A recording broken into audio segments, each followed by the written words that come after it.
வணக்கம் நண்பர்களே.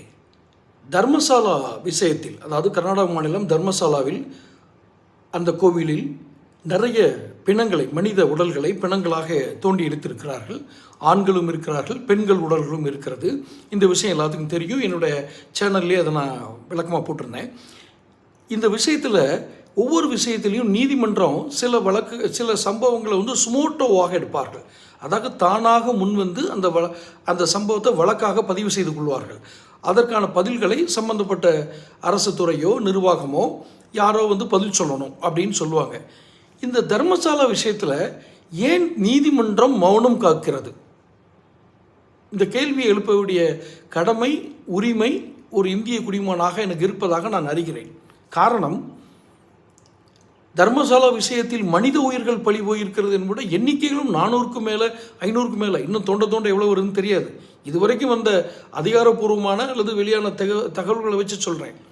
ஒருவேளை நீதிமன்றமே தொட முடியாத, நீதிமன்றமே எட்ட முடியாத ஒரு உயரத்தில் இந்த தர்மசாலா விஷயத்தில் பின்னால் இருப்பவர்கள் இருக்கிறார்களோ என்ற சந்தேகம் சாமானியனுக்கு எழ வேண்டும். ஏனென்றால் நீதிமன்றம் எல்லா பிரச்சனைகளுக்கும் நீதிமன்றம் சென்றால் நமக்கு தீர்வு கிடைக்கும் என்று இன்றளவு மக்கள் நம்பிக்கையில் ஓரளவுக்காவது நம்பிக்கை இருக்கிறது. நான் எல்லோரும் அதை நம்பிக்கொண்டு இருக்கிறார்கள் என்று சொல்லவில்லை, ஓரளவுக்காவது நம்பிக்கை இருக்கிறது.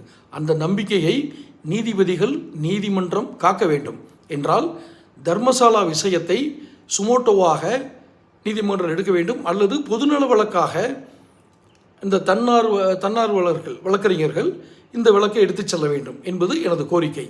இந்த செய்தி யார் காதில் விழுந்தாலும் சரி, யார் காதிலும்னா வழக்கறிஞர்களோ நீதிபதிகளோ யாராவது முன்னெடுங்கள். ஏனென்றால் இதை அலட்சியப்படுத்துவதன் மூலமாக, இப்படி நீதிமன்றங்கள் இந்த விஷயங்களை எல்லாம் மௌனமாக கடந்து போவதன் மூலமாக இன்னும் பலருக்கு அந்த துணிச்சல் வரும். நாம் என்ன செய்தாலும் அதிகார பலத்தில் இருந்தால் நம்மை நீதிமன்றம் கூட கேள்வி கேட்காது என்ற ஒரு உணர்வு ஏற்படும். இதை தவிர்க்க வேண்டும் என்றால் நீதிமன்றங்கள் மௌனங்களை களையுங்கள். தானாக முன்வந்து அந்த வழக்கை எடுக்கும் சுமோட்டோவாக அதை எடுங்கள். இது என்னுடைய ஒரு இந்திய குடிமகனாக ஒரு கோரிக்கை. தொடர்ந்து கருத்துக்களை பகிர்வோம். சேனல் சப்ஸ்கிரைப் பண்ணுங்கள், நோட்டிஃபிகேஷன் பெல் பதிவு பண்ணுங்கள். அப்போ தான் உங்களுக்கு வீடியோக்கள் சேரும். பிடிச்சிருந்தால் லைக் பண்ணி ஷேர் பண்ணுங்கள். நன்றி.